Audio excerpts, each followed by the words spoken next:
आम सानगोड़ा ग्रामर शनि कमिटर पिला माने जो बाद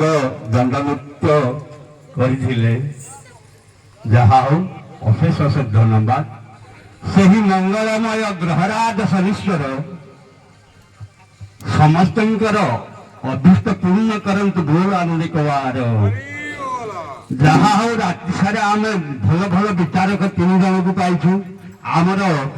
तामह भीष्म जे कि बाहर रही तांको निर्देशना देउछंती अति सुंदर कथा भाग्य रे आम सुंदर सुंदर परिचारक अतिथि मानक आम पाई अति बड़ गौरवान्वित होती जहा हो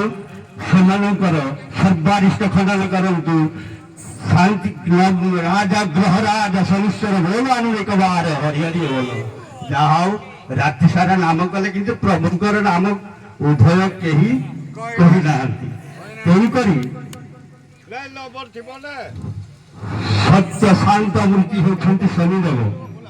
से जहाँ को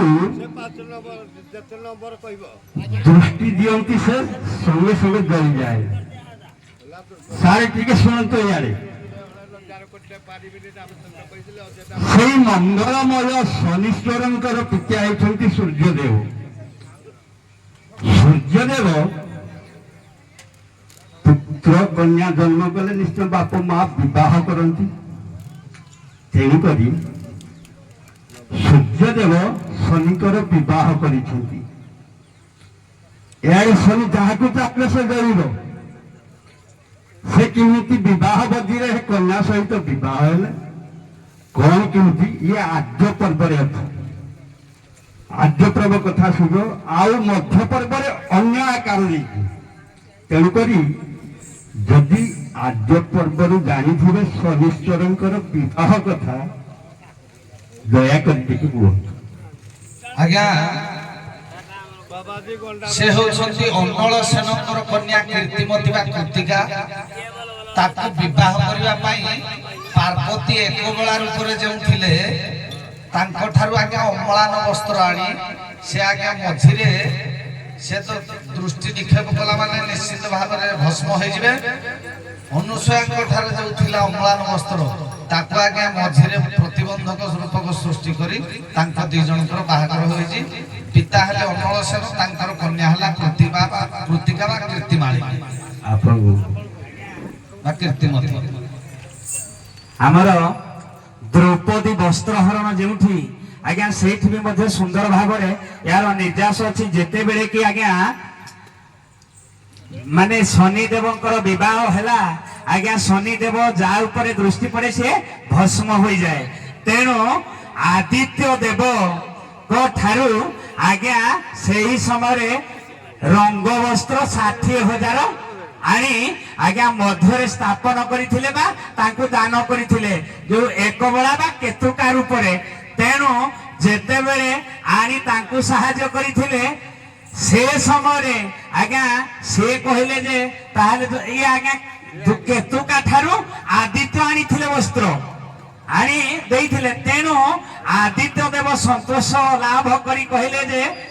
ताहले जदि तमे मो कर्म कल मु तमर कोन कर्म करि परिबे से कहले जे मोर जेते बेले दरकार पड़िबो मु आपनक ठारू से बर मागी कि नेबी आज्ञा जेते बेले से द्वापर जुग रे द्रौपदी रूप रे जन्म नेले जेते बेले दुशासन विभूषण करुथिला से 60,000 रंग वस्त्र आज्ञा पुणी द्रौपदी को पई आसिला जहाँ धन्यवाद आपण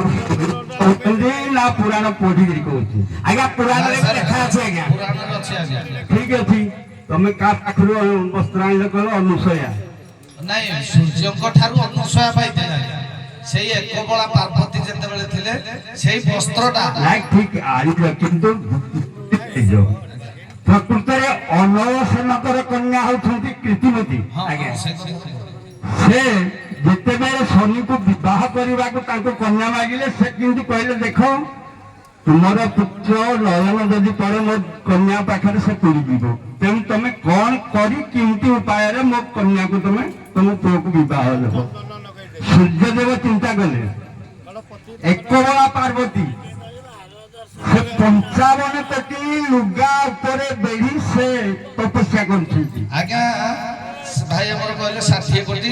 60,000 55,000 କିନ୍ତୁ 56 କୋଟି ଦେଖିବେ 55 କୋଟି ଆଜ୍ଞା ତାଙ୍କୁ ଧାର ଦେଇଥିଲେ କହିଲେ ଯେ ଆଉ ଗୋଟିଏ କୋଟି ମତେ ତମେ ଫେରେଇ ବଢେଇକି ଦବ। ଯାହା ହଉ ବଢିଆ ସେଇ ଶନିଶ୍ଚର ଗ୍ରହରାଜ ଶନିଶ୍ଚର ଆମ କଳାକାର ଆମ ବିଚାର ମାନଙ୍କର ସମସ୍ତଙ୍କର ମନୋଭୂତ ପୂରଣ କରନ୍ତି ବୋଲ ଆନନ୍ଦିକ ହରି ହରି ବୋଲ।